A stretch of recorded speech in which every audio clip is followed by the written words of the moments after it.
ay nag-aanyaya sa inyong lahat para sa isang mass indoctrination ng isang buong taus-pusong paanyaya. Gusto, mga aral ni Kristo, aral ng Ebanghelyo, na para sa ating panahon. Kasama ba rito ang pagbibigay ng ikatpo? Ang Santa Senang may abulo yan. Kasama ba rito?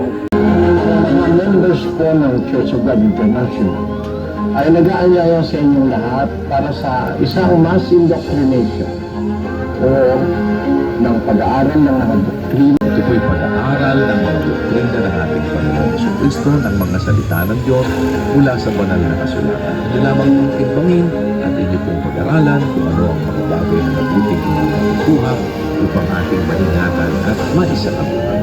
This coming October 29, 2024, alas 7 ng gabi, Philippine Standard Time. Sana po ay makasama namin kayo.